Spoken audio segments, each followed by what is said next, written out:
गुरुदेव जय गुरुदेव जय गुरुदेव नाम किसका जय गुरुदेव नाम किसका जय गुरुदेव नाम किसका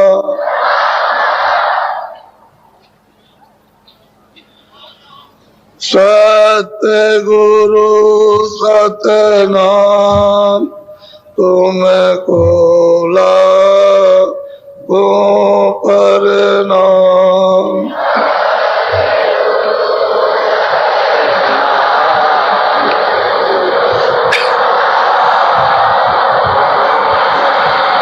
कोटिन सूरज चांद सितारे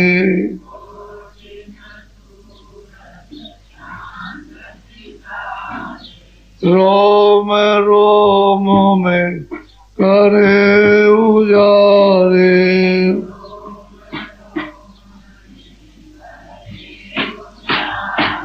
रोम रोम में करे उजारे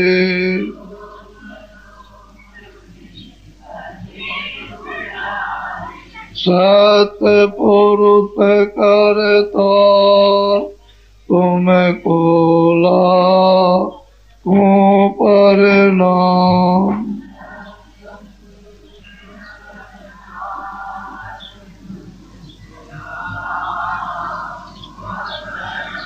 अरबों सूरज चांद सितारे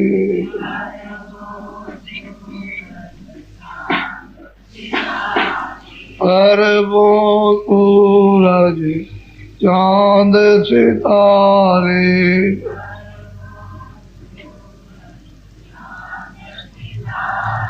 रोम रोम में करे उजारे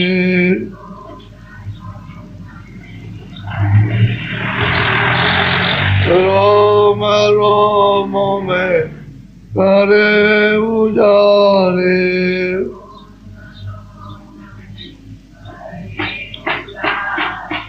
अलख पुरुष करता तुमको लागो प्रणाम।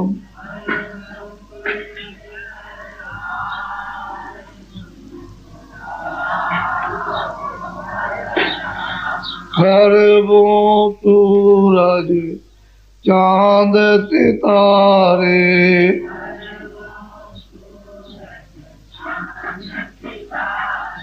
खरबों सूरज चांद सितारे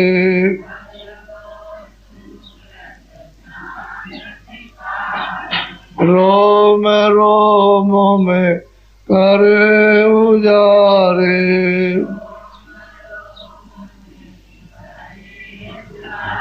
रोम रोम में करे उजारे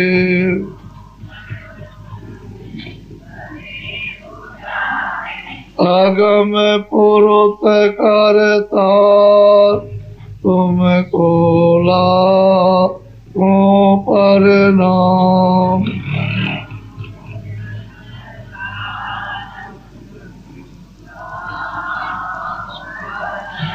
नील नील सती बान उतारे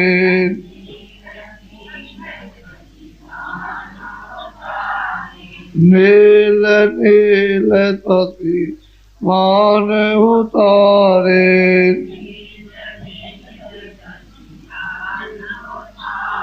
रोम रोम में करे उजारे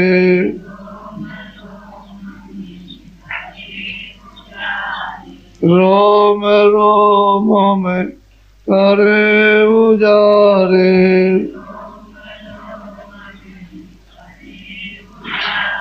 अनामी पुरुष करता तुमको लागो प्रणाम।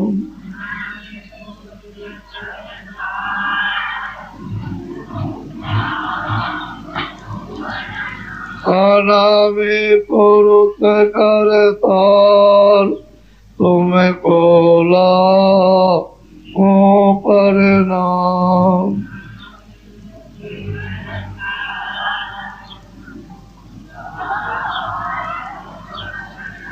तुमको लाखों प्रणाम।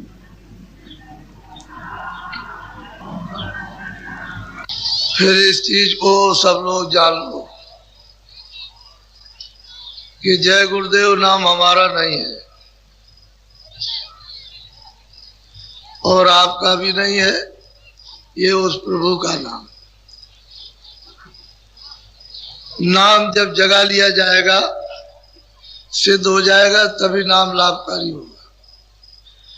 इसके पहले कोई नाम लाभ नहीं करेगा। जिह्वा के नाम ये वर्णात्मक है, जो जबान से बोला जाए वर्णात्मक नाम, और जो अपने आप बोला वो ध्वनात्मक है। तो ध्वनात्मक नाम की साधना करने से सिद्ध होता है, वर्णात्मक नाम से सिद्ध नहीं होगा। वर्णात्मक नाम लेने से इंद्रियों पर शुद्धि का असर होता है। जीवात्मा पर जो बोझा लदा कर्मों का उसका नहीं, तो पहले बाहर के अंगों को पवित्र करना चाहिए। जय गुरुदेव, जय गुरुदेव नाम किसका, जय गुरुदेव नाम किसका, जय गुरुदेव नाम किसका।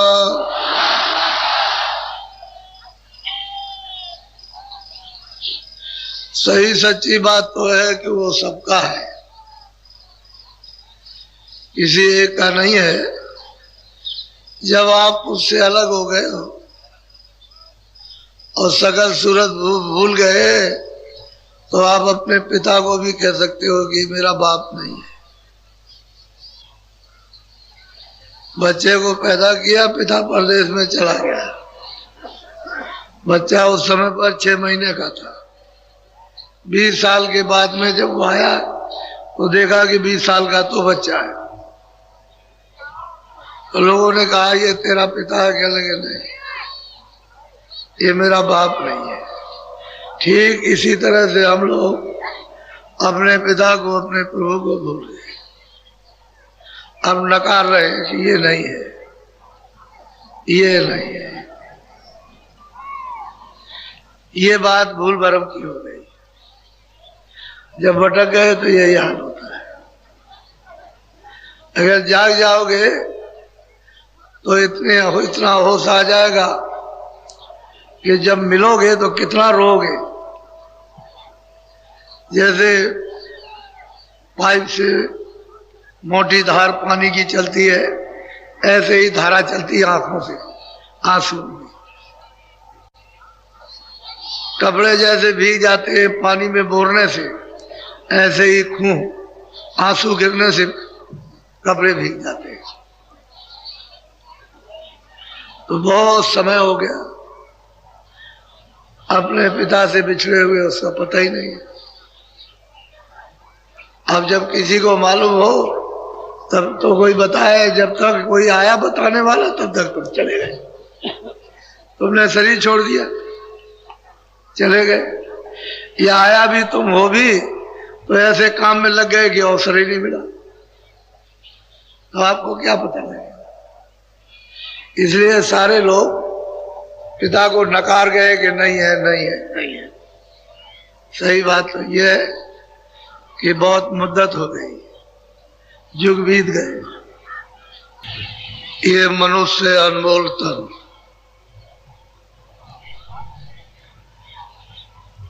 आपको दिया गया है किराए पर।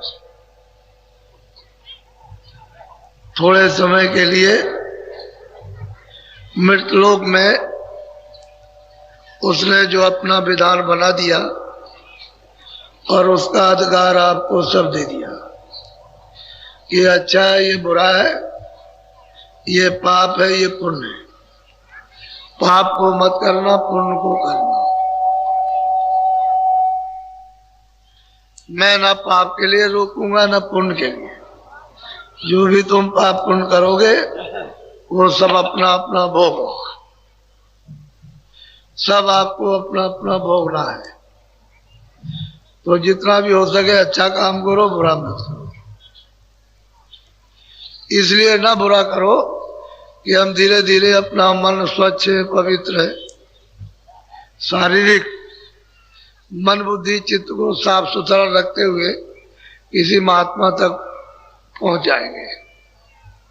तो जब उस तक पहुंच जाएंगे तो जो आपने पुण्य किया है बगैर उसकी सफाई हुए भी छुटकारा नहीं, तो आप उससे रास्ता पकड़ लोगे जल्दी में।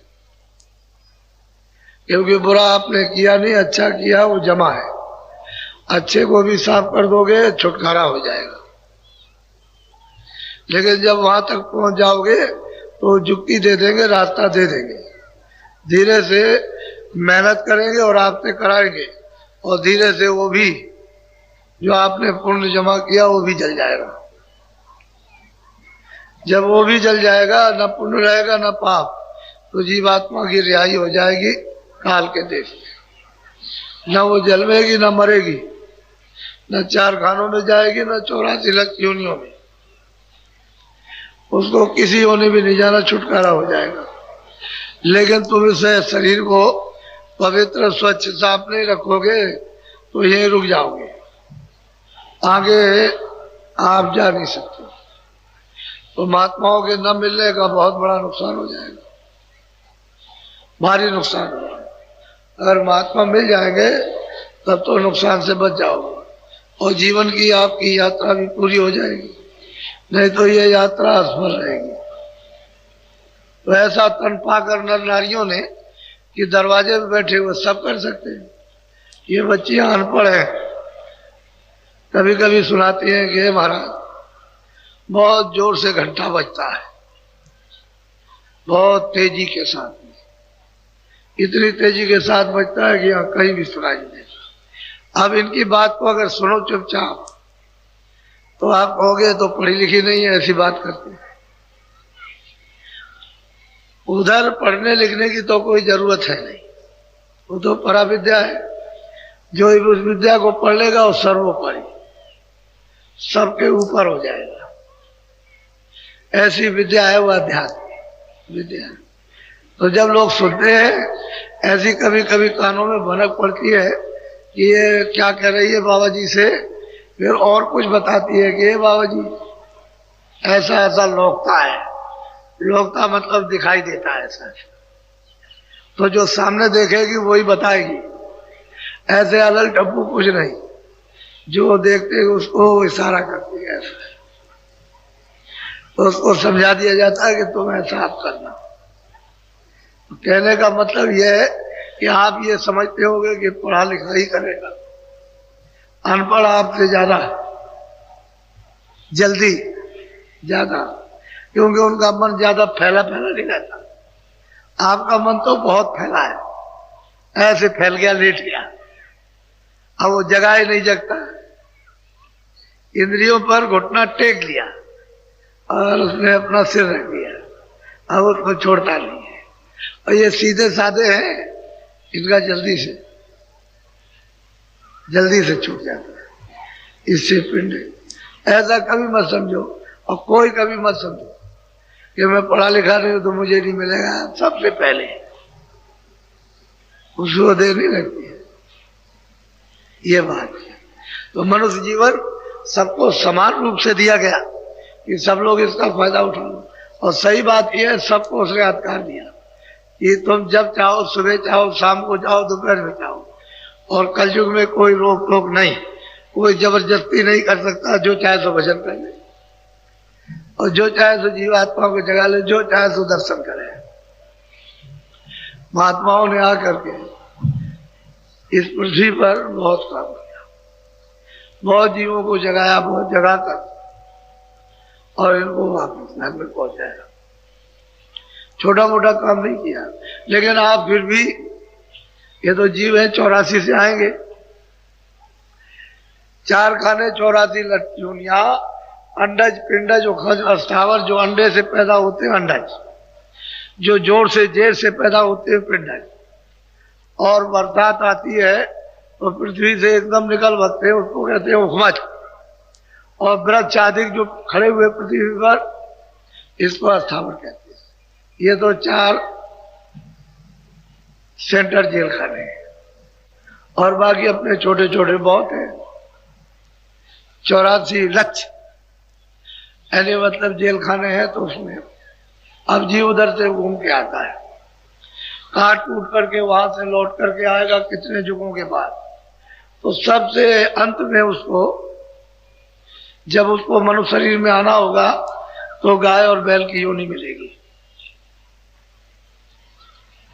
गऊ और बैल की योनि में, गऊ तो स्त्री यानी तन पा जाएगी, और बैल जो है पुरुष तन पा जाएंगे। ये अंतिम 84 की अंतिम योनि है मनुष्य शरीर में आने की। ये जितने भी बैल और गऊ है सबको मनुष्य शरीर मिल जाएगा। लेकिन आपको ये बताया कि इनको छेड़ना छाड़ना नहीं, चारा पानी देना, इनसे जो खेती का काम लेते हो अपना लो, और वो गऊ हैं उनसे दूध अपना लो, बछड़े पैदा करो, बस चारा पानी देते रहो, और इनको अपनी मौत मर जाने दो। बीच में कोई काटना पीटना नहीं। अगर तुम काट दोगे तो बीच में उतना समय जो इनका रह जाएगा, 5 साल 2 साल 4 साल, तो उसमें प्रेत योनि में चले जाएंगे। प्रेत योनि होती है, उसका पेट बहुत बड़ा, और उसका मुंह होता है सुई से। सुई का कुछ नहीं है, बहुत बारीक, ये उसमें कोई भी अनाज का दाना नहीं जा सकता।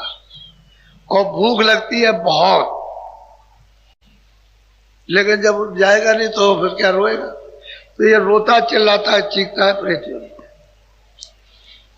उसी को भूत योनि कहते हैं, विचार योनि। इसमें भी कई एक जातियां हैं। तो जब वो प्रेत योनि पूरी हो जाएगी तो फिर मतलब यह है कि वो छूट करके उसका हिसाब होगा, और फौरन मनुष्य शरीर में आएंगे। तो बैल तो आ जाएंगे बच्चे की योनि में, गंगे आ जाएंगे बच्चे की।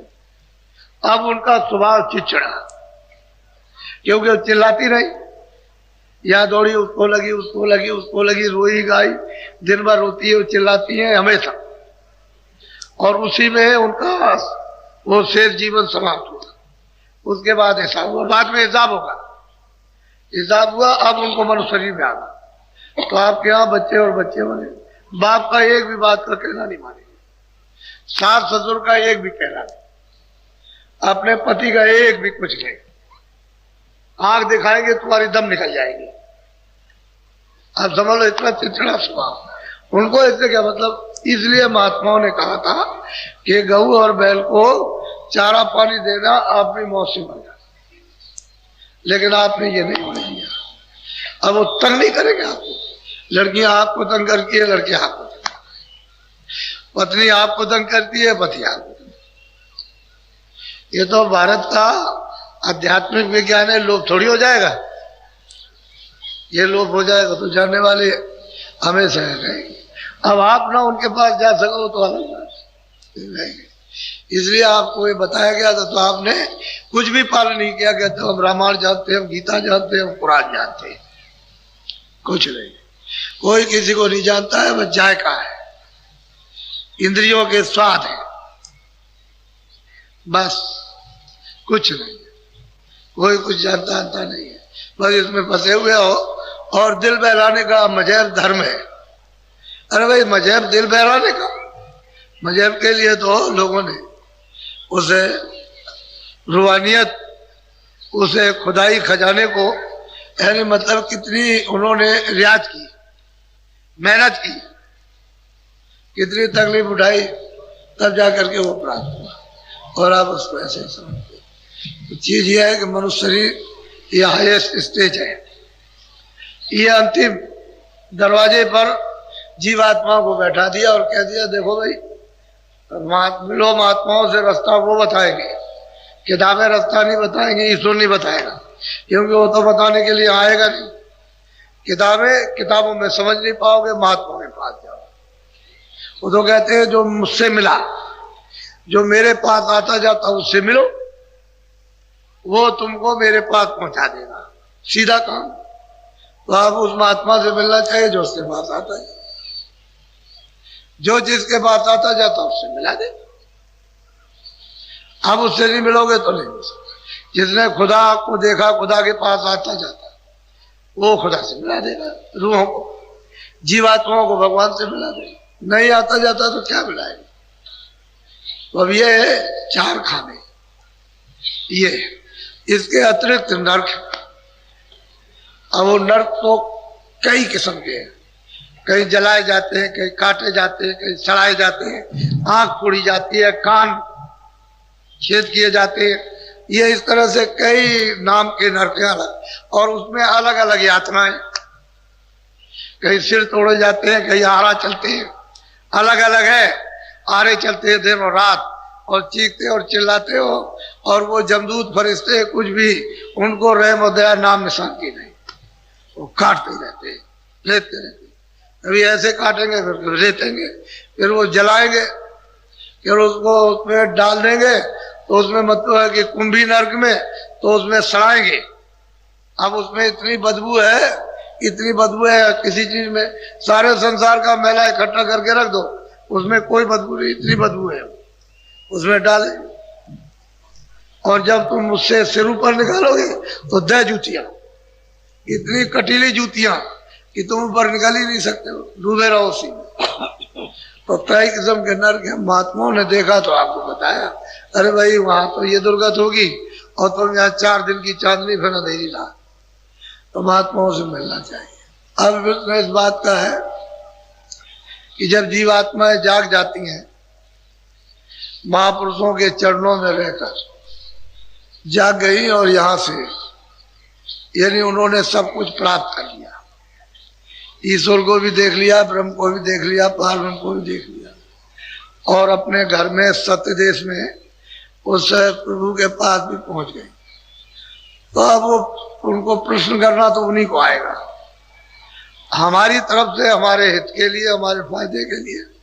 ऐसी रूह, ऐसी जीवात्माएं तो प्रश्न महापुरुषों से कर सकती है कि इसमें जीवों का हित कैसे होगा। लेकिन जो अंधा बहरा है वो क्या प्रश्न करेगा? उसे तो प्रश्न करने का पता ही नहीं कि मैं किस संबंध में प्रश्न करूंगा। तो मैं आपको एक अच्छी सी, एक है उत्तर और प्रश्न, महापुरुषों का उत्तर और सूरत का प्रश्न, ये दोनों हो रहा, यानी शिष्य का गुरु का।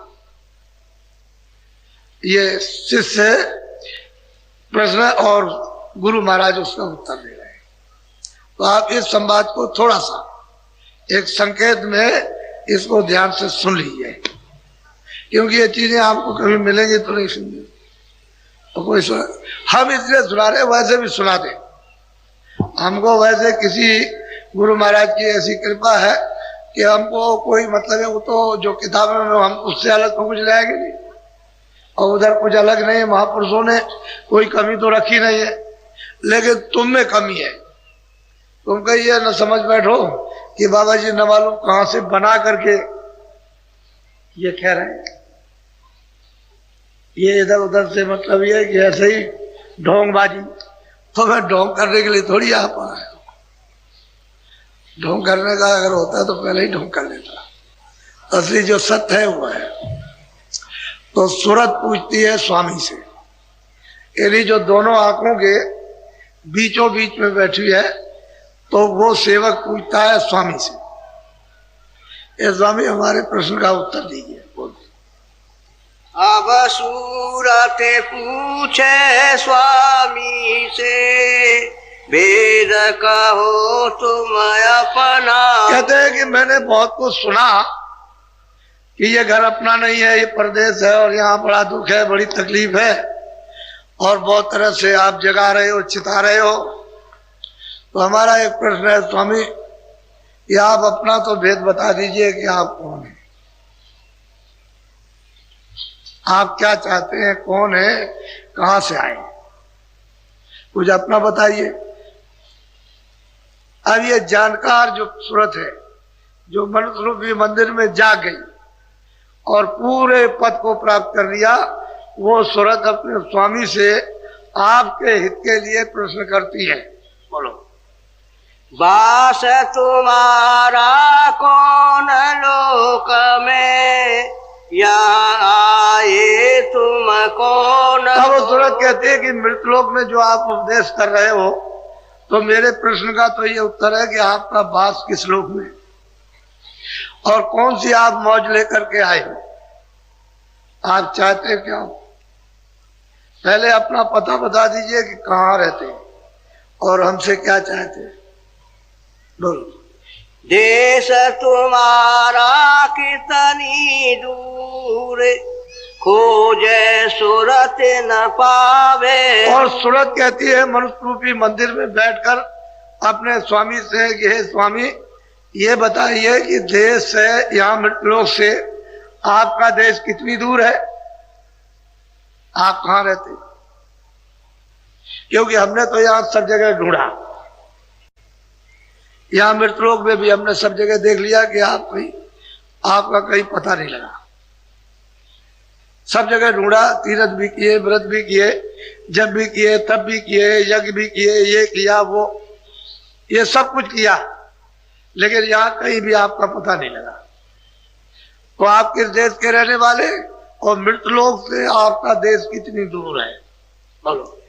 मैं बिछड़ी तुमसे कहो कैसे, देश पर आए आई। और वो सूरत मनुष्य रूपी मंदिर में मृतलोक में अपने स्वामी से प्रश्न करती है कि स्वामी ये बताइए कि मैं आपसे क्यों बिछुड़ गई, अलग क्यों हो गई आप, और कितने दिन से अलग हो, मैंने कौन सा अपराध किया, कितने दिन से अलग हो गई, क्यों बिछड़ी, मुझको अलग क्यों कर दिया गया। ये भी मेरे प्रश्न का उत्तर दीजिए। आप क्यों यहाँ आए, आपका देश कहाँ है, यहाँ से कितनी दूर है, हम आपसे क्यों बिछड़ी, क्या जरूरत पड़ी थी हमको अलग करने की। ये सब तरह का प्रश्न कर रही। बोलो। मेरा हाल में न कर गाओ, देश अपना मोई लखा। अब बहुत प्यार से कहती है कि अपना जो भी हाल है सब हमको खुलासा अलग अलग करके हमको बताइए, सब बिल्कुल विधि विधान से हमको समझा दीजिए, जिससे हमारी सब तरह की शंका खत्म हो जाए, कोई शंका न रहे। और फिर मुझको दया करके अपने देश का पता ठिकाना दीजिए। बोलो। मन तन संग पड़ी में कब से, दुख पाए बहुतक में जब। कहते हैं कि मैं मन और तन के साथ, इस तन के साथ तो इस मन के, जो इसमें मन है, और तन, तन कहते हैं शरीर, इसके साथ में यहाँ बहुत दुख सुख हुआ, मुझको बहुत तकलीफ हो रही कब से। ऐसा मैंने कौन सा कसूर किया, कौन सा अपराध किया है कि मुझको एक तन में आकर के डाल दिया और यहाँ तरह तरह के मैं यहाँ पर दुख भोग रही हूँ और कोई यहाँ सुनने वाला नहीं। और आप कहते हैं कि चलो अपने घर में, चलो अपने घर में, अपने घर में चलो। तो पहले तो हमको बताइए कि आप हैं कौन और किस देश में रहते हैं और कितनी दूर है, फिर मुझको आपने अलग क्यों किया। उसके बाद तन मन में आकर के तन और मन के साथ क्यों मुझको डाल दिया, और मैं रो रही हूँ, चिल्ला रही हूँ, हमारी कोई फरियाद, कोई पुकार नहीं सुन रहा। बहुत ऊंचा प्रश्न है, छोटा मोटा नहीं। बोलो। क्यों भूली मैं देश तुम्हारा, आए परी परदेश। तब वो सूरत कहती है कि स्वामी आपके देश को मैं क्यों भूल गई, और यहाँ आकर के मृतलोक में, परदेश में, तो मृतलोक सही बात है कि अपना देश नहीं है, और मृतलोक में आकर के यहाँ मैं अपने देश को, अपने का आपको भूल गई, तो यहाँ आकर के पराये देश में, परदेश में पड़ी हो। और ये मैं जान रही हूँ कि मुझे यहाँ कोई किसी तरह का सुख नहीं है, लेकिन मैं क्या कर सकती हूँ। तन के साथ मन के साथ बंधी हूं, और ये जिल्लत मुसीबत जो तकलीफ है सब भोग रही हूं। तो ऐसी मुझ पर नाखुशी अप्रसन्नता क्या हो गई, मैंने ऐसा कौन सा अपराध किया कि अपने आपके देश को भूल गई। अब मैं तो कहती हूँ कि देश नहीं है, तो आप समझा रहे हो बुझा रहे हो, बहुत प्यार से प्रश्न कर रही है, बोलो। पाताल बसो के मृत्यु लोक में, स्वर्ग बसो के ब्रह्म लोक। अब वो पूछते हैं कि स्वामी ये बताइए कि अच्छा आप पाताल लोक में या यहाँ कहीं मृत्यु लोक में या स्वर्ग में या बैकुंठ में कहीं आप रहते हैं, पता तो बता दीजिए कहाँ रहते हैं। वो ये चाहती है कि हमने आपको पाताल में भी ढूंढा, वो कहेगी मैंने पाताल में भी ढूंढा, मैंने आज सब जगह मृत्युलोक में भी खोजा है, कहीं नहीं मिले, स्वर्ग बैकुंठ में भी, तो आप इन लोकों में इन्हीं में रहते हैं, बोलो। विष्णु लोक बैकुंठ धाम में, इंद्रपुरी शिव मुका। हम कहते हैं कि भाई बैकुंठ धाम में आप रहते हैं या इंद्रपुरी में रहते हैं या शिव धाम में आप रहते हैं, विष्णु धाम में, जहाँ कहीं रहते हो ये तो बताए कि मैं इन लोकों में रहता हूँ, बोलो।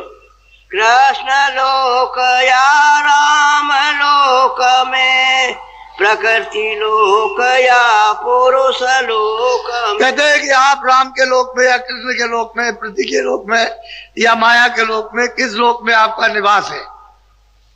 तो ये मेरा भी भला है और इनका बेचारे जीव पीछे आएंगे, ये जब सुनेंगे तो इनका भी भला हो जाएगा, बोलो। या तुम व्यापक सभी लोक में, चार खाने चरयट। बहुत ऊंचा प्रश्न सूरत करती है मनसूफी इस तन में बैठ करके कि आप क्या सर्वत्र व्यापक है, सब जगह, कोई जगह खाली नहीं है, या चार अचर में या चारों खानों में, अंडज पिंडज उपमज स्थावर, या मतलब है नरकों में भी आप, किस जगह आपका स्थान है। कहीं ना कहीं तो होगा ही, ऐसा तो नहीं कहीं ना स्थान नहीं है। इन लोगों में हो तो हमको बताइए, आप बोलो। क्यों मोई डाला काल लोक में, अति भर माया हर्ष सुख। अब वो सूरत कहती है कि स्वामी आपने मुझको काल के देश में आकर के क्यों डाल दिया और यहाँ इसमें तन में आकर के इंद्रियों के साथ बांध दिया। अब हम दुख और सुख तमाम तकलीफ भोग रहे, इस मोह ममता में रो रहे, चिल्ला रहे, तो हमारी तो कोई पुकार यहाँ कोई सुनने उनने वाला नहीं है। हमको यहाँ क्यों डाला, इस मुसीबत में क्यों फंसा दिया, बोलो। अब क्यों आए मोहि चितावन, रूप धरा तुम अति मन। अब प्रश्न करती है कि स्वामी अब इतने दिन के बाद, इतने युगों के बाद, इतने कल्पों के बाद आप आए हो, कितने सज्जु, कितने त्रेता, कितने द्वापर, अनगिनत बीत गए और कितने कितने कष्ट हमने उठाए, चार खानों में, 84 लचनियों में, नरकों में, वहां हमारी किसी ने कोई विपदा नहीं सुनी, हम कैसे पल पल सताए मारे गए। अब आए हमको जगाने के लिए, चिताने की चीज जा, और रूप कैसा धारण किया, मर्मवान, मोहने वाला। मैं दासी तुम चरण निहारे, वेद देव तुम अपना। अब वो कहते हैं कि स्वामी मैं वैसे तो मैं आपकी दासी हूं, मैं तो आपके चरणों को छोड़ नहीं सकती, लेकिन सच्ची बात यह है कि अपना भेद बता दीजिए कि आप कहाँ रहते हैं। मैं आपको छोड़ूंगा नहीं, ये पक्का है, और मैं आपकी दासी हूं, मुझे अपना भेद बता दीजिए, बोलो। तब हसे शब्द स्वामी बोले, सुनो सुरथ तुम मैं कहूँ को। अब वो बहुत प्रसन्न होकर इसके प्रश्न को, तूने जो मतलब है जो कुछ भी पूछा है मुझे बहुत प्रसन्नता, मैं सब खोल करके तुझे बताऊं, तभी समझ में आएगा, नहीं तो ऐसे नहीं आएगा, बोलो। जो तू पूछे वेद हमारा, का सभी अब कर विस्तार। कहते हैं सूरत तूने जो कुछ भेद मुझसे पूछा है तो मैं विस्तार के साथ ही तुझको बता दूं ताकि तेरी सभी शंकाएं समाप्त हो जाए, क्योंकि तूने जिज्ञासा में और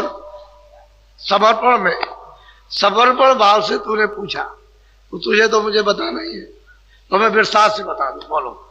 मैं हूँ अगमय नामय माया, रहूं मौज में अधर। अब वो कहते हैं स्वामी के सूरत, मैं हूं अनाम अमाया, मैं माया से रह, अनाम हूं, मैं अपनी मौत से अधर में यानी ऊपर रहता हूं, मेरा भेद कोई नहीं जानता। बोलो। मेरा भेद न कोई पावे, मैं ही कहूँ तो कहना में तो कहते हैं स्वामी देख तुरंत मैं मेरा भेद कोई नहीं जानता, न ऋषि जानते, न मुनि जानते, न योगी जानते, न जति जानते, न सन्यासी जानते, न ब्रह्मचारी, न विद्वान जानते, मेरा बोध न कोई नहीं जानता।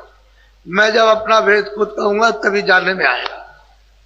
मैं अनाम हूं, अमाया हूं, वहां माया नहीं है, वहां कोई नाम नहीं, और अधर में रहता हूं अपनी मौज में। बोलो। प्रथम अगम रूप में धारा, अब मैं ही कहूँ तो कहना।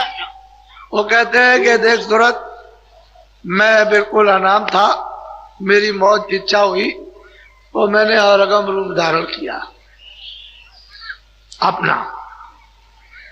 अपना अगम रूप धारण किया और अलग लोक में उसको स्थापित कर दिया। अपने अनाम से, अपने देश से मैं अकेला था, अनाम था, अमाया रहित था, अधर में था, मेरी मौज उठी तो मैंने अगम रूप धारण किया और अगम लोक में उसकी स्थापना कर दी। बोलो। तीसरा सात लो पुरुष में भया, सात लोक में ही रची। कहते फिर मैंने अलग रूप धारण किया, अगम से अलग रूप धारण किया और उसके बाद सत रूप धारण किया। तो अलग जब रूप धारण किया तो अगम लोक में, वो लोक उनका अलग है, और सतरूप जब धारण किया तो सतलोक अलग है। तो सतलोक भी अलग है, अलग लोक भी अलग है, अगम पुरुष अलग, अगम लोक भी अलग और अनाम लोक अलग। कहते हैं कि ये मैंने तीनों अपने रूप स्थापित कर दिए तीनों लोकों में। एक का नाम अगम पुरुष, एक का नाम अलग पुरुष और एक का नाम सतपुरुष। इन तीनों में मेरा रूप, यहाँ से उतरी कलाया। अब वो कहते हैं इन तीनों में मेरा रूप स्थापित है, मुझे वहां जानो कि मैं वहां हूं। मैंने अपने सतरूप की स्थापना कर दी, मैं तो अलग हूं, जैसे पहले था वैसे अब भी हूं। मेरी मौज उठी तो मैंने मतलब ये कि तीन रूप स्थापित कर दिए तीनों लोगों में। अब जो कुछ भी रचना का विस्तार होगा यहीं से होगा, सतलोक से सतपुरुष से होगा। कहते हैं सतपुरुष से दो कलाएं निकली, दो धाराएं। बोलो। यहाँ तक निज कर मुझको जानो, पूरन रूप मुझे। अब वो कहते हैं देख सूरत, सही सच्ची बात तो यह है कि इन तीनों लोकों में मेरा रूप, किसी में भी पहुंच जाओ मेरे पास आ जाओ। सतलोक में चले जाओ, अलग लोक में चले जाओ, अगम लोक में, जो भी यहाँ आएगा वो मेरे देश में आएगा। उसके लिए वहां कोई बंधन किसी तरह का नहीं, क्यों मेरा रूप है। वहां कोई मिलोनी नहीं है, वहां कोई बंधन नहीं है। जो सूरत यहाँ पहुंचती है वहां जाती है। सबने यहाँ बताया, वो स्वामी जी महाराज ने भी कहा, लेकिन चूंकि आपने अभी उनके उसको सुना नहीं, समझा नहीं, उन्होंने भी यही बात कही, इन तीनों में मेरा रूप है और यहाँ तक मुझको निज कर जानो, जो भी इसमें पहुंच जाएगा मेरे पास आ जाएगा। बोलो। अंश दोई सतपुरुष निकारी, ज्योति निरंजन नाम धरा। हाँ, वो कहते हैं कि देख सतपुरुष ने दो धाराएं, दो ज्योति निकाली, एक तो आद्या महाशक्ति थी और एक वो ज्योति जो नाम पड़ा है निरंजन। कहते हैं हमने ये दो धाराएं निकाल दी, ये वहां से निकली है सतलोक से, और दोनों आकर के सीधी उसी की आवाज पर आई है झंझरी द्वीप में सैदल कमल में आकर के बैठ गई। इनको आद्या महाशक्ति को थोड़ा और नीचे उतार दिया तो नीचे आकर के बैठ गई। ये जो कुछ भी खेल और तमाशा है, बोलो। यह जो कला उतर कर आई, झंझरी दीप में आने समाई। बोलो। यहाँ बैठी त्रिलोकी रची, पांच तीन की धूम। अब वो कहते हैं देख तुरंत यहाँ सैदल कमल में बैठ करके, यानी मतलब है निरंजन भगवान ने और आद्या महाशक्ति ने यहाँ बैठ के तीन लोक की रचना की है। ये सारा मसाला यहाँ से वितरण हो जाएगा। नीचे का ये तो मृतलोक है, ऊपर में अंडलोक है, स्वर्ग वैकुंठ, ये 14 लोक अंड की रचना में, ऊपर में सूक्ष्म लोक है। कहते हैं तीनों लोकों की रचना का विस्तार यहाँ बैठ करके यहाँ किया। सारा मसाला इन्होंने यहाँ मिलाया। अब वहां हर तरह का मसाला मिला दिया और मिलाने के बाद उसको नीचे ले आएंगे उसी मसाले को, और वही मसाला फिर यहाँ मोटा हो जाएगा, स्थूल हो जाएगा। अब ये यहाँ स्थूल हो गया, जल पृथ्वी अग्नि वायु आकाश, ये स्थूल मसाला मोटा है, सबसे मोटा मसाला।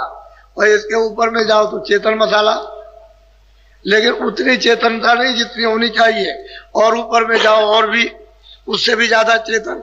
तो कहते हैं कि तीन लोक की रचना का मसाला यहाँ बैठ करके दोनों ने ये तैयार किया, तब रचना फिर बैठेगी। तो रचना ऐसे नहीं बैठेगी, जब तक सुरतें नहीं आएगी तब तक कोई रचना नहीं हो सकती। जब तक जीवात्माएं लाई जाएंगी तब तक कोई भी रचना किसी प्रकार की किसी मंडल में नहीं हो सकती। ऊपर भी खचाखच भरा हुआ, नीचे तो कुछ जगह खाली है, लेकिन ऊपर तो खचाखच है, वहां तो कोई जगह सुरतों से खाली है नहीं। बोलो।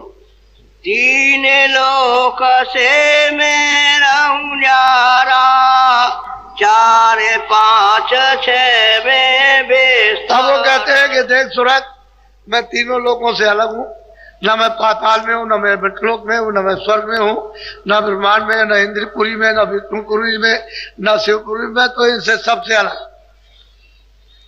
न मैं इस ब्रह्म के लोक में, न पार ब्रह्म के लोक में, न महाकाल पुरुष के लोक में, मैं सबसे अलग हूं। अब वो सूरत का प्रश्न का उत्तर दे रहे हैं, और ये भी सूरत पहुंच गई है तभी प्रश्न कर रही है। अगर ये पहुंची ना होती तो इस तरह का प्रश्न कोई कर ही नहीं सकता, क्यों, उसे क्या मालूम। तब वो ये प्रश्न किया आपके हित के लिए कि जीवों को ये जानकारी हो जाएगी कि भाई हमारा सच्चा घर कहाँ है, हमारा सच्चा प्रभु कहाँ है, और किस तरह से रचना का विस्तार कहाँ से हुआ। इन चारों का जाल ऐसा फैला हुआ है, इससे कोई जीव निकल के जा नहीं सकता। और वो कहते हैं मैं उसके बहुत परे हूं, मैं तो बिल्कुल इन सबसे अलग हूं, इसलिए मेरा भेद कोई नहीं जानता। और ये सब उसी का ध्यान करते रहते हैं, उसी सब पुरुष का। अगर ध्यान न करें तो सारा राजपाट चला जाए, एक क्षणों में चला जाए, क्या देर लगती। अखंड ध्यान सब करते रहते हैं, ईश्वर भी करता है, ब्रह्म भी, पारब्रह्म भी करते हैं, महाकाल, अखंड ध्यान उसका करते हैं। एक क्षण भी उसके ध्यान से इधर उधर नहीं हो सकते, नहीं तो सारा रात चला जाए। क्यों कि इन्होंने तपस्या से तो ये सब कुछ लिया ही है। जब प्रसन्न हो गए तो सत्पुरुष ने ये सब कुछ दिया, ये जीवों का भंडार भी दिया सब मंडलों में, और इनको भी सब दिया। अब ये ले करके इन्होंने अपनी बस्ती बसा ली, अब कोई रास्ता तो निकलने का रहा नहीं, फंसा लिया। बोलो। तीन लोक एक बूंद पसारा, सेंध रूप में। हाँ, वो कहते हैं कि तीनों लोगों की जो रचना है बूंद है, वो सैदल कमल में बैठे हुए बूंद है, उनका ये सब पसारा है। जिनको ईश्वर कहते हो, गाठ कहते हो, जिनको खुदा कहते हो, वो एक बूंद है, उस सत्य देश की एक बूंद, उसका ये पसारा है तो बड़ा लंबा। फिर उसको वेद कहते हैं, न ये थी न ये थी, नहीं अभी कुछ और है, अभी आगे कुछ और है, लेकिन हमने ठीक तो देखा नहीं, पर कुछ मालूम होता है कि ऊपर कुछ और है, इनको कुछ पता नहीं। इनको ऐसा जाल फैलाया कि आप किसी को नहीं छोड़ सकते हो। सर्व वैकुंठ की ऐसी रचना कि उधर नहीं सोच सकते। आद्या महाशक्ति का लोक इतना बड़ा लोक है कि उधर कोई जा ही नहीं सकता, इतनी मौनी, यानी मोहित हो जाए। बड़े बड़े वहां तपस्वी, बड़े बड़े ज्ञानी और ध्यानी हार करके चले गए, उधर जा ही नहीं सकते, इतना मोहित रूप है।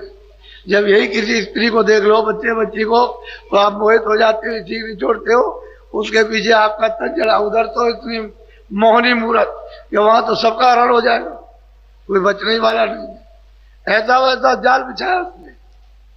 वो तो कोई जीव जो है महात्माओं से जुड़ करके, लग करके और अपना सब समर्पण करके पार जा सकता, वैसे वो किसी को जाने देगा। वो बहुत प्यार से समझा रहे हैं कि मैं इन सबसे आनंद।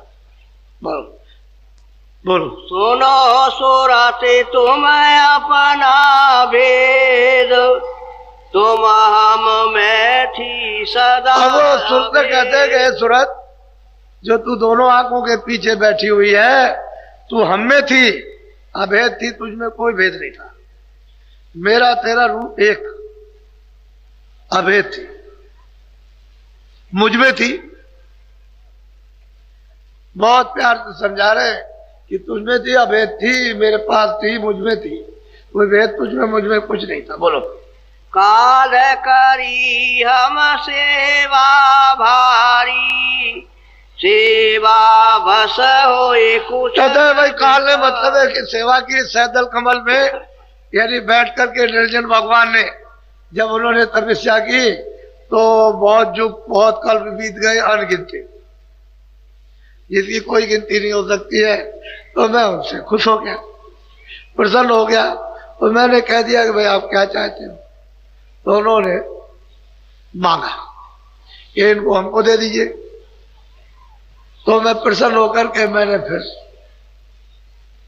मैंने उनके सुपुर्द किया, दिया, यानी भंडार जीवों का अलग अलग लोगों में, देशों में तकसीम कर दिया। बोलो तुमको मांगा हमसे उसने, सौंप दिया तुम्हें सेवा। कहते उसने तुमको हमसे मांगा और हमने सेवा के बस होकर के उसको सौंप दिया।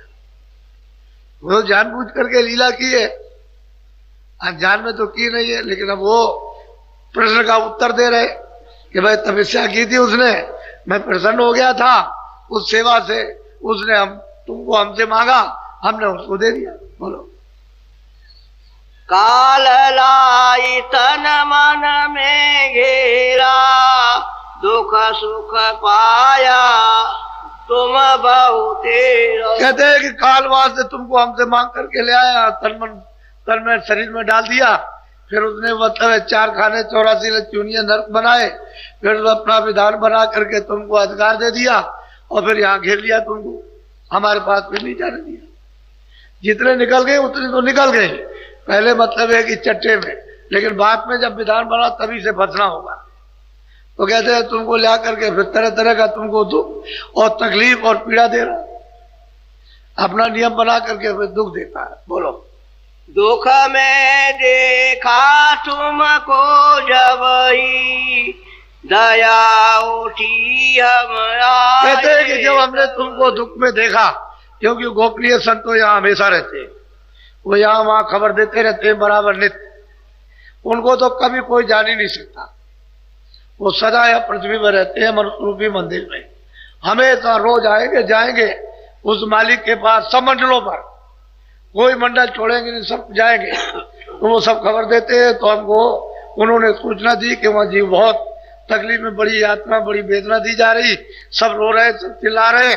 तो जब हमको तुमको तकलीफ में देखा तो मैं तुम्हें अब चिताने के लिए आ गया कि भाई ये तो देश तुम्हारा नहीं है, ये परदेश है और यहाँ तुम्हारा कोई कुछ नहीं है, तुम चलो हमारे साथ, हम तुमको ले चले और तुम्हारे घर में पहुंचा दे तुमको, चलो हमारे साथ। बोलो।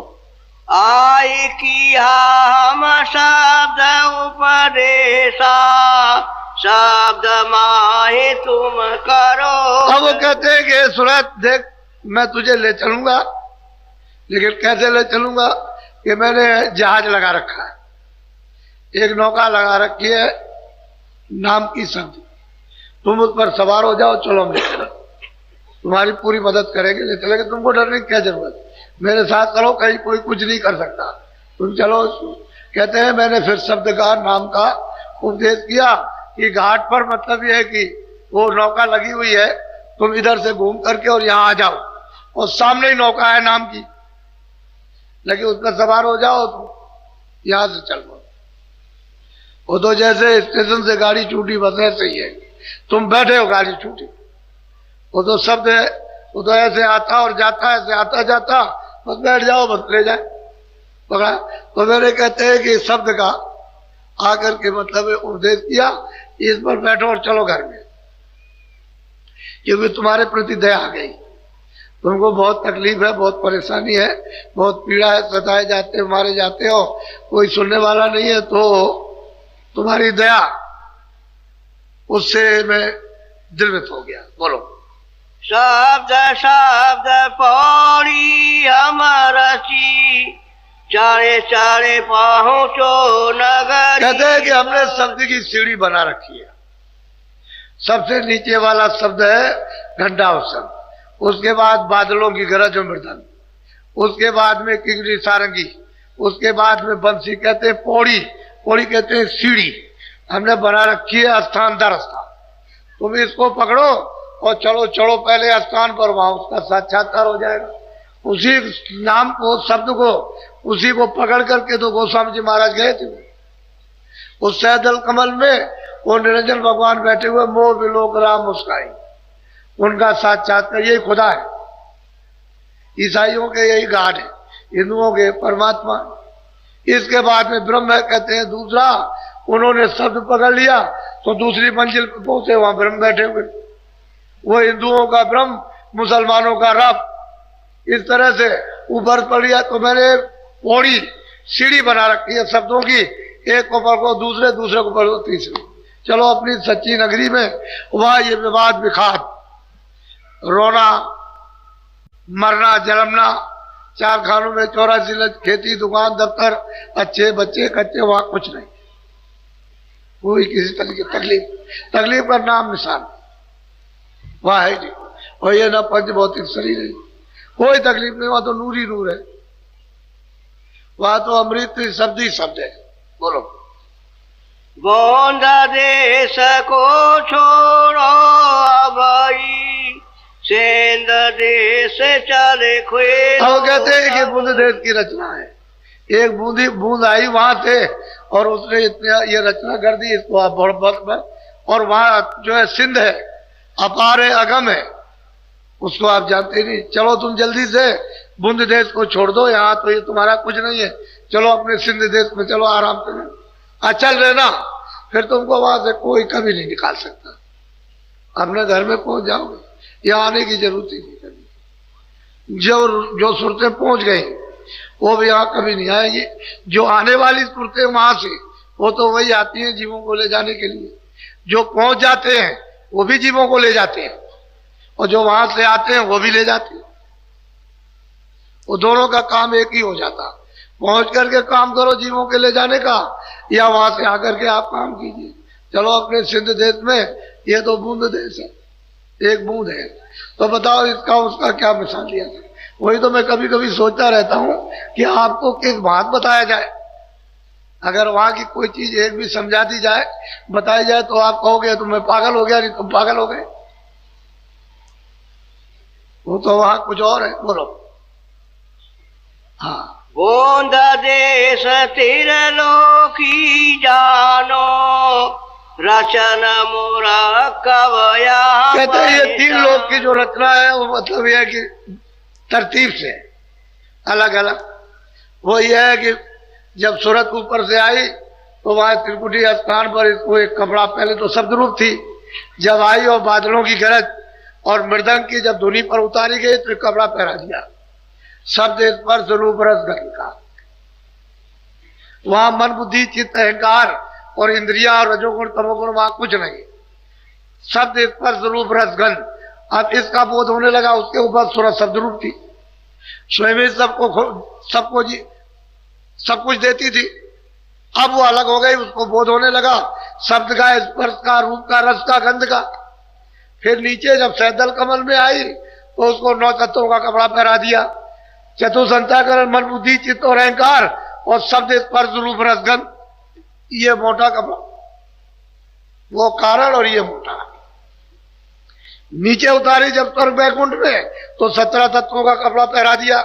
10 इंद्रिया, चतुसंताकरण, मन बुद्धि चित्त और अहंकार और रजोगुण तमोगुण सतोगुण। अब नीचे और उतार दी तो ये मोटा कपड़ा आपने 5 तत्वों का पहन लिया, जल पृथ्वी अग्नि वायु आकाश। अब इसमें से आप कैसे जा सकते हो? जब तक कोई निकलने वाला ना हो तो आप कैसे निकल सकते हो? कोई मिलना चाहिए। तो कहते हैं ये तरतीब से रचना उसने तीनों लोगों की है कि कारण शरीर, फिर सूक्ष्म शरीर, फिर लिंग शरीर, फिर ये स्थूल। ऐसा वैसा नहीं, और सबका मसाला अलग अलग है, लेकिन है ये सबका कारण सूरत। अगर सूरत नहीं रहेगी तो कोई मसाला काम नहीं करेगा। उसी की चेतनता से सब चेतन हो रहा है। लेकिन अब उन्होंने मसाला मिलाकर सूरत के साथ, उस आवरण के साथ कि इस तरह से बंध जाए, और जब तक मतलब यह है कि पर्दा नहीं उतरता तब तक वापस घर में नहीं जाएगी। अपने देश में, उस देश में तो बूंद है, जैसे बूंद होती है, वो समुद्र है, ये बूंद, उसकी ये सब रचना है। अब आप उधर जाए तो वो तो मतलब सबने वर्णन किया, पलटू साहब ने, भीखा साहब ने, जगजीवन ने, तमाम महात्मा है यहाँ कलयुग में, उन्होंने सब कुछ वर्णन किया, कुछ कमी नहीं रखी आपको। लेकिन आप इतने दुर्भाग्यशाली रहे कि ऐसे संतों की, महापुरुषों के आने भूमि, और वहां पर आप कुछ पा ना सके, मिल ना सका। बोलो। मुफरद रचना तुम्हारे देश, साथ साथ जहाँ साथ कैसे सही बात है कि कोई मिलोनी अपने देश में नहीं। हे सूरत, तेरे देश में कोई किसी प्रकार की मिलोनी नहीं है, किसी प्रकार का कोई भी मसाला नहीं। और तू फिर अब ये मसाला वहां जाएगा नहीं, क्योंकि उनकी मौज थी। इस मसाले को सबको निकाल बाहर करो, अलग कर दो। ईश्वर भी वहां नहीं जा सकते कभी, और ब्रह्म भी वहां नहीं जा सकते, और पार में भी। इन सबको सत्पुरुष ने देश निकाला कर दिया। लेकिन सुरतों के लिए, इन जीवात्माओं के लिए आजादी रखी है कि जा सकती। जब जब संत जगत में आमे, ढूंढ भाल उनके डिग जामे, जाए करें दर्शन और सेवा, हाजिर रहे गिरे चरण। जब कभी भी आ जाए महापुरुष और आप उनकी खोज करते रहो, कभी न कभी, कहीं न कहीं वो आपको मिल जाएंगे। कहते हैं कि फिर सेवा कर लो, दर्शन करो, सेवा करो, और उनका जो सत्संग, बस ये मुख्य चीज है। तो आपको पता ठिकाना सब मिल जाएगा। और जब तक आप उनसे जुड़ोगे नहीं तब क्या पता चलेगा? कुछ नहीं मालूम। तो सूरत के प्रश्न का उत्तर बहुत, उसको मतलब ये अच्छी तरह से विधि विधान से दिया। बोलो। या रचना तरकी भी हुई, सो मैं खोले सुनाऊं। कहते हैं यहाँ तरकीब की रचना है, वो मतलब यह है कि वहां तुम्हारे यहाँ रचना कोई मिलोनी की नहीं है, स्वच्छ। वहां ये सब, वहां तो शब्द ही सब खेल है, सारा शब्द का समुद्र, सागरी समुद्र। कितना लंबा चौड़ा है उसकी पैमाइश कोई वहां नहीं कर सकता। खरबों वर्षों तक भी एक रफ्तार चलता रहे तो नहीं कर सकेगा, इतना लंबा चौड़ा। तो क्या उसकी कोई महिमा हो सकती? बोलो।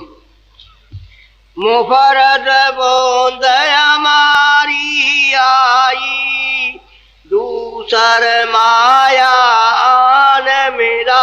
कहते हैं कि भाई वो रचना तो पहले वो जो सूरत आई थी वो भी तो सुरत ही है, अरे जैसे ऊपर से ये सुरतें जहां से उतारी वो भी तो सुरती है, मतलब वो भी आई, वो भी मतलब निर्मल आई थी पहले, लेकिन बाद में जो मसाला नीचे को डाल, नीचे जब किया गया तो उस मसाले को जब मिलाया तो फंस गए, वो भी फंस गए, वो भी निकल के नहीं जा सकते क्योंकि मसाले के अंतर्गत आ गए।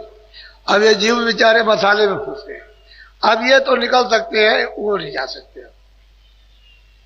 कहते हैं उस माया ने, उन्होंने जो मसाला मिलाया ऐसा आकर्षण, यानी मृत्यु चेतन जड़, चेतन जड़, उसका ऐसा तैयार किया है कि इसी में आकर्षण, एक दूसरे को खिंचाव ये बना रहता है कि इसमें से कुछ मिल जाएगा, मिलेगा कहीं कुछ नहीं, मिलेगा कुछ नहीं। यहाँ का भोजन अनाज, सब्जी, फल, दूध, घी, इसकी रक्षा के लिए कपड़े, मकान, झोपड़ी, जो कुछ भी है, ये दवा, दारू। लेकिन जब स्वर्ग वैकुंठ में जब जीवात्मा जाती है तो उसका भोजन ये नहीं, न दूध है, न पानी है, न ये, न कुछ नहीं, फल फूल कुछ नहीं, अनाज वगैरह। वहां तो केवल सुगंधी है, सुगंधी नहीं मिलेगी तो वह जीवात्मा उस लिंग शरीर में स्वर्ग वैकुंठ में नहीं रह सकती। वह भोजन है इन जीवात्माओं का सुगंधी का। इसके बाद अगर इस पर्दे को भी उतार दे, इसको अलग कर दे लिंग पर्दे को, और ऊपर चली जाए सूक्ष्म लोक में, तो वहां सुगंधी बहुत ज्यादा, लेकिन भोजन सुगंधी का नहीं है।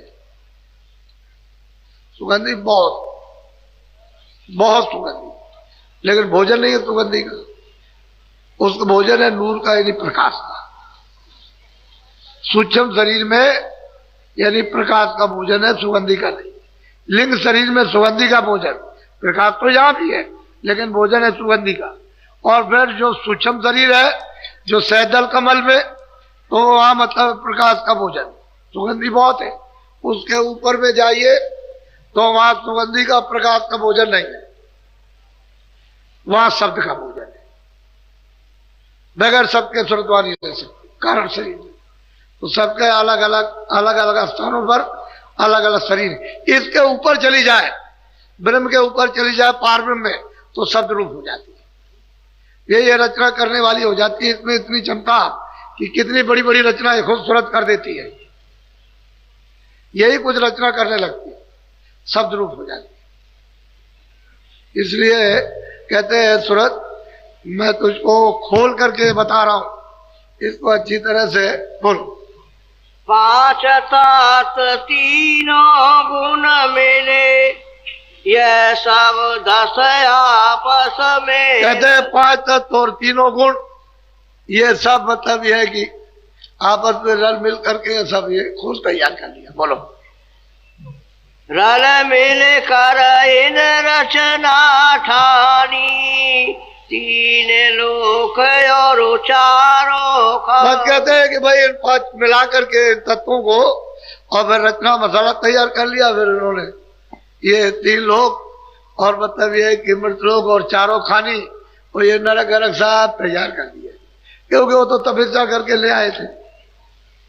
उनको तो अपनी मौज मर्जी, अब वो जैसा मालिक ने किया वैसा ही, तो जीवों को ले आए। बस जीवों को ले आकर बस ये बेचारे फिर लालच में, मोह ममता में फंस गए। बोलो। जहाँ मिलोनी तहाँ विचार, जहाँ एक एक में कहा विचार। कहते हैं कि जहाँ माया की मिलोनी है वहां तो विचार होता ही है, लेकिन जहाँ माया पर्दा नहीं है वहां तो कोई विचार नहीं, वहां तो एक ही है।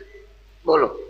हमारे देश एक सतनाम, वहाँ विचार का कुछ अब वो कहते हैं सूरत, तू अपने देश में चल, वहां तो एक ही है, वहां विचार विचार वहां कुछ नहीं है, विचार सब खत्म हो जाते हैं, तुरंत शब्द रूप हो जाती है। वो शब्द समुद्र में जाए सिवाय शब्द है उस सिंध में, उसमें जाकर शब्द रूप हो जाती है। यही बूंद उसमें सिंध हो गई, उसी में मिल गई। जल की बूंद जल में आप समुद्र में डाल दीजिए, वो समुद्र का रूप हो गया। जहाँ विचार करोगे वहां धोखा खा जाओगे। विचार में तो सब लोगों ने धोखा खाया। तेरी साधना ये, तेरी उपासना ये, तेरी उपासना ये, तेरी उपासना ये, उसमें विचार करने लगे, धोखा खा गए। अरे रास्ता तो एक ही था, उसी शब्द से उतारे गए थे और शब्द छूट गया था, भटक गए। अब वही एक ही शब्द है, वो तो पौड़ी है, एक ही आने की और एक ही जाने की। उतर के तो आ गए, लेकिन सीढ़ी भूल गए, अब रास्ता नहीं। नाम का शब्द का रास्ता चढ़ के कैसे जाओगे? दूसरा कोई रास्ता ही नहीं, गैल तो एक ही है। अब यहां आप विचार करते हो कि तू ऊंचा है मैं नीचा हूं, कोई कुछ कहता, कोई कुछ कहता, कोई उनको गाली देता, कोई उनको गाली देता, कोई बुरा भला कहता, कोई। अरे भाई अपनी अपनी जगह पर, अपनी अपनी जगह है उसको। लेकिन बात यह है कि ये तो सब मिलोनी है, यहाँ तरह तरह के भिन्न भिन्न विचार, भिन्न भिन्न वासना और भिन्न भिन्न तरह काम क्रियाएं, ये तरह से इसमें फंस गया। अब वो एक रास्ता तो रहा नहीं, अब तो अंधकार में अनेकों रास्ते हो गए, इसलिए कोई रास्ता ही नहीं मिलता। अब जब तक कि महात्मा ना मिले तो बच्चों ये रास्ता नहीं। मनुष्य रूपी मंदिर में दोनों आंखों के बीचों बीच ये सूरत बैठी है और यही से रास्ता जाता है, लेकिन आपको घाट नहीं मिल रहा। घाट मिलेगा तभी तो तैरोगे, घाट नहीं मिलेगा तो कैसे जाओगे आप? बोलो। चलने की तो करी तैयारी, स्वामी से यो वचन। और वो सूरत कहती है कि स्वामी अब मैं समझ गया, मेरा भ्रम चला गया, कोई किसी तरह नहीं। अब तो ये है कि मुझे ले चलिए। और पहुंच तो गई है, ये पहुंचने ही वाली प्रश्न कर रही, लेकिन आपको बता रही अब तैयारी, चलने की तैयारी कि अब ले चलिए। बोलो।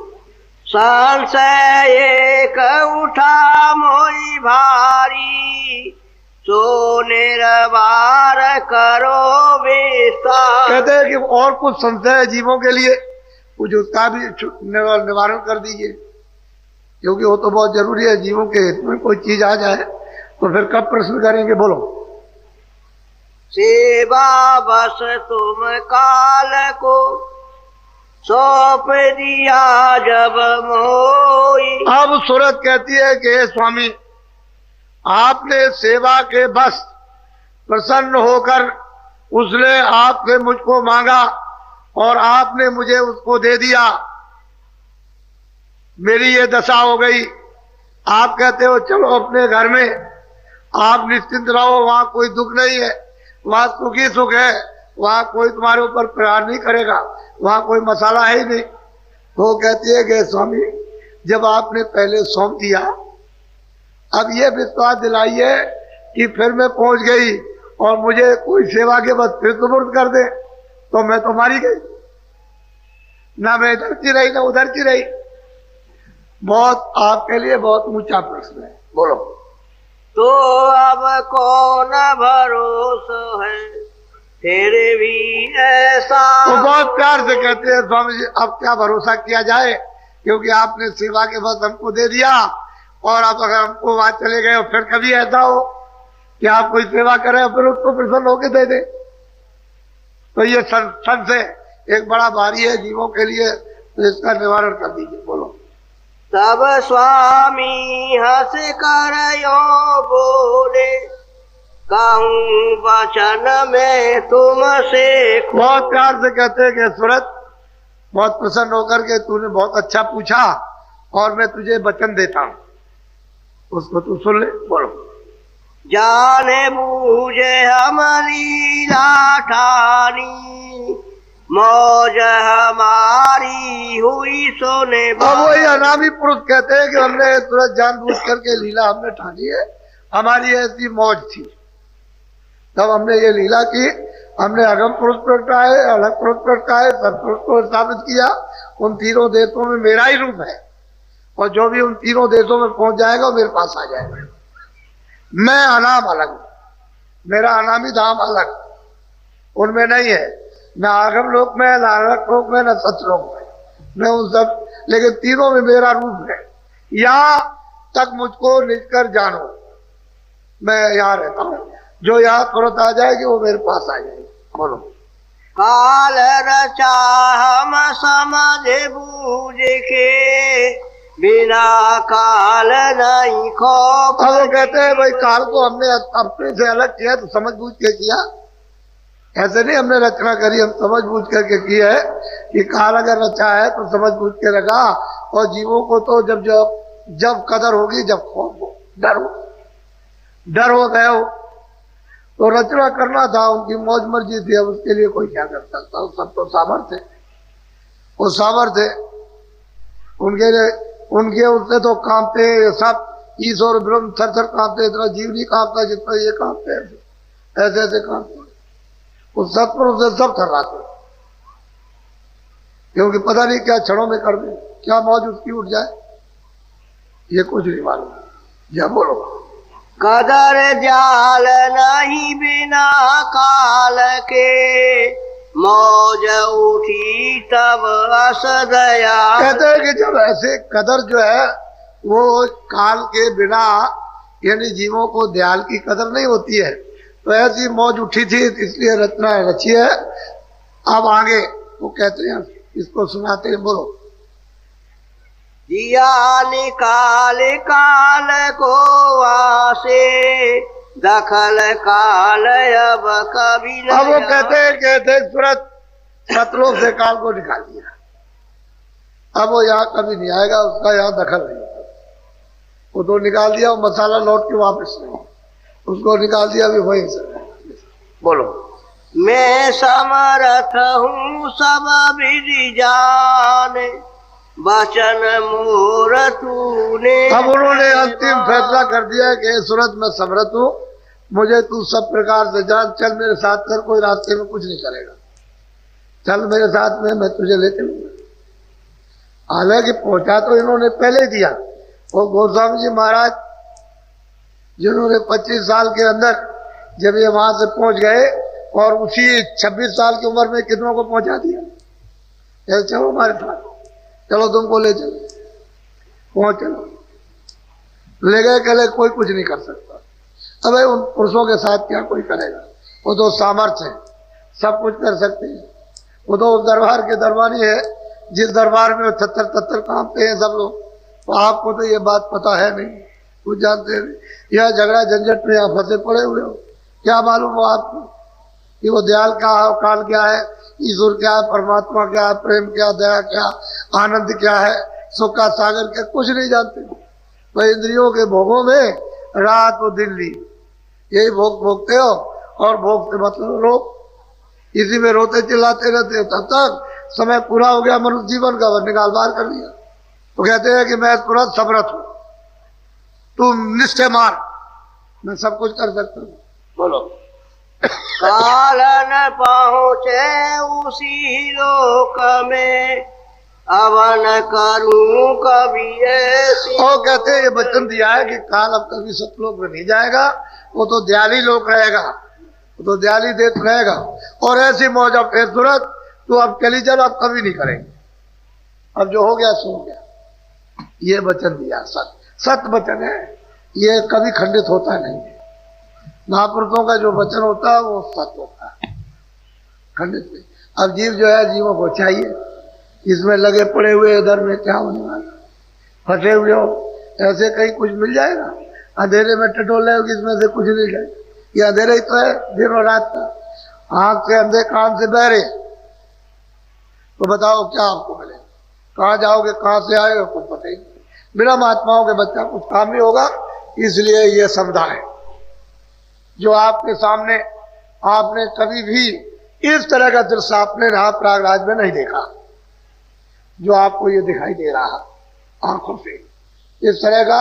तो आप इसको ऐसा नहीं, आप जरा पहली तारीख को हो जाने दीजिए, मेरे मंच पर आकर के आप इस दृश्य को देख लीजिए, तो आपकी समझ में आ जाएगा ये सारे देश के अंदर इस जो अपनी सनातन पराविद्या है ईश्वर प्राप्ति के लिए, इस जीवात्माओं के कल्याण के लिए, तो आपको नहीं मालूम कि कैसे चालू होगी, आप तो जानते हैं।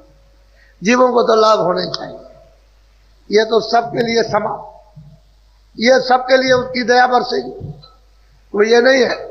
यदि ऐसा मत समझो कि मैं बहुत बुरा हूं, मेरे लिए दया नहीं बरसेगी, ऐसी बात नहीं। वो तो जब धारा चलती है तो उसमें कूड़ा कचरा कौन देखता है, जो ज्वार भाटा आता है, जब समुद्र से जब वो ज्वार भाटा आता है तो बड़े बड़े स्टीमर और बड़ी बड़ी गंदगियां वहां पड़ी रहती है, उसको साफ को लेकर के वो स्टीमर और साफ लेके चला जाता है। ऐसे ही मालिक की दया का जब ऊपर से बेग चलेगा, लेकिन आप उसके लिए जरा तैयार तो रहो, किनारे पर किनारा तो पकड़ लो, कि किनारे पर जरा सा बैठे रहो, कम से कम रोज कि ज्वार भाटा आए एक ही बार, ये सब के सब जो इंतजार कर रहे हो सब एक ही साथ चले जाओ, निकल। ऐसी इंतजारी करनी पड़ती है, ऐसा नहीं। ये दृश्य है, ये सौभाग्य हमारा भी, आपका, इलाहाबादियों का भी, तीर्थवासियों का भी, सबका सौभाग्य है। ऐसा नहीं किसी एक का हो, सभी का, जितने भी यहाँ रहते हैं सबका अहोभाग। और ये ऐसा सुजोग, ऐसा सौभाग्य मिल पड़ा। और ये कोई भी मल्लाह या कोई भी हमारे ब्राह्मण पंडा ये समझते हो कि बाबा जी कोई कब्जा करने आए, तो हमारा ये काम नहीं है। हमने तो काम किया और करने के बाद चले गए। कौन आता है, कब फुर्सत मिलती है?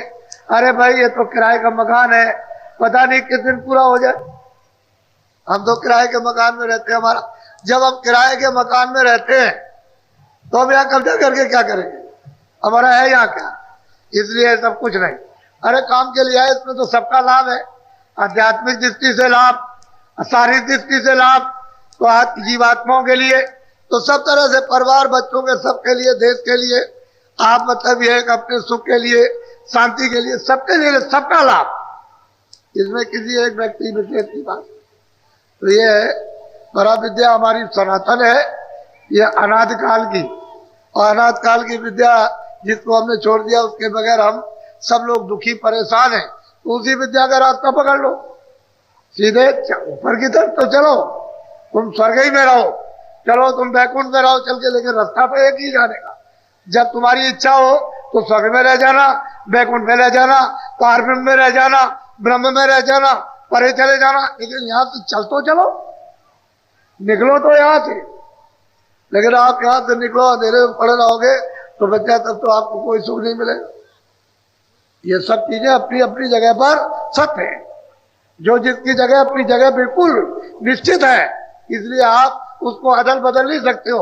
और महात्माओं ने किसी को बुरा नहीं कहा, सबको अपनी अपनी जगह की स्थापना, और खुद पूजा की और खुद आपके कराई और करा करके सीधे ले चले, तभी तो कोई आदमी छेड़ता छाड़ता नहीं है। अरे जिसके राज में रहोगे उसके अनुकूल चलोगे, खुश हो जाएगा। अब गोस्वामी जी महाराज कहते हैं कि मोह विलोक राम मुस्काई, कहते हैं मैं उसके अनुकूल रहा तो मुझे देख करके, मैं उनको देख करके वो प्रसन्न हो गए। कहा अच्छा तुम चले जाओ, आगे निकल जाओ, तो तभी तो आगे रास्ता दे दिया।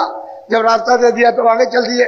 उस बार जब गए तब देखते हैं जाकर के, तो उधर के लोग भी खुश हो गए कि नहीं तुम आगे चले जाओ, प्रसन्न हो गए, तो फिर वो आगे चले गए। उन्होंने किसको बुरा कहा? महात्मा कभी ऐसा काम नहीं करते, किसी को बुरा नहीं करते, सबको अपनी अपनी जगह पर ऐसा उचित जो गुण अवगुण है उसको बता देते हैं, ये गुण है, ये अवगुण, ये अच्छा है, हर जगह पर। ये आपका घर है या नहीं है, प्रदेश है या इतने दिन का, ये सब बता देंगे आपको। अब वो तो आपकी इच्छा के ऊपर है, क्योंकि आप ही की इच्छा पर तो सब कुछ रखा गया। इच्छा हो जाए तो चले चलो, इच्छा हो जाए पड़े रहो, कोई कह रहे।